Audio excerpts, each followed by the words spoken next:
সাগরে নিম্নচাপের কারণে টানা বৃষ্টি ও উজানের ঢলে দেশের সার্বিক বন্যা পরিস্থিতির অবনতি হয়েছে। এতে পানিবন্দী হয়ে পড়েছে বহু মানুষ। ফেনীতে কয়েক হাজার বন্যার নিয়ন্ত্রণ বাঁধ ভেঙে নিম্ন অঞ্চলে পানি ঢুকে ডুবে গেছে ফসলি জমি।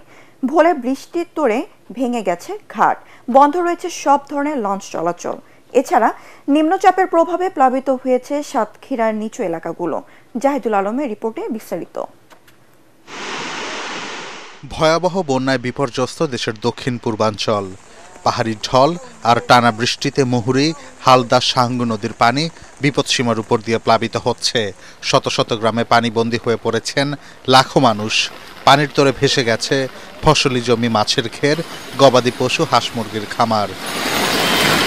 সকালে ফেনী শহরের জলাবদ্ধতার কিছুটা উন্নতি হলেও ভারী বৃষ্টি আর উজানের ঢলে মুহুরী ও সিলোনিয়া নদীর পানির তোরে বন্যা নিয়ন্ত্রণ বাঁধের অন্তত 10টি স্থানে ভাঙন দেখা দিয়েছে। সব মশার বিরুদ্ধে সুরক্ষা দিতে এলো বসুন্ধরা এক্সট্রিম অ্যারোসল, মশার বিরুদ্ধে এক্সট্রিম সুরক্ষা। এতে পানিবন্দী ফুলগাজী ও পরশুরাম উপজেলার বেশ কয়েকটি গ্রামের মানুষ।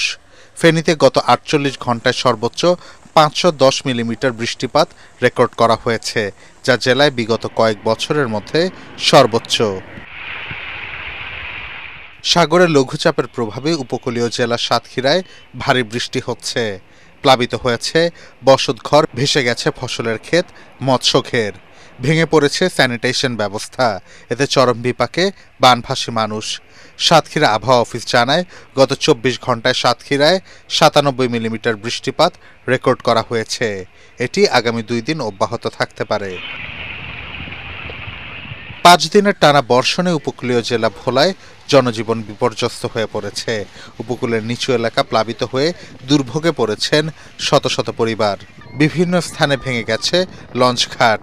এদিকে নিম্নচাপের কারণে নদী উত্তাল থাকায় পরবর্তী নির্দেশ না দেওয়া পর্যন্ত ভোলা থেকে বরিশাল, লক্ষ্মীপুর, মনপুরা, আলেকজান্ডার সহ সব রুটের লঞ্চ চলাচল বন্ধ ঘোষণা করা হয়েছে। এতে জরুরি প্রয়োজনে যাতায়াতকারী যাত্রীরা চরম ভোগান্তিতে পড়েছেন। জাহিদুল আলম, এটিএন বাংলা।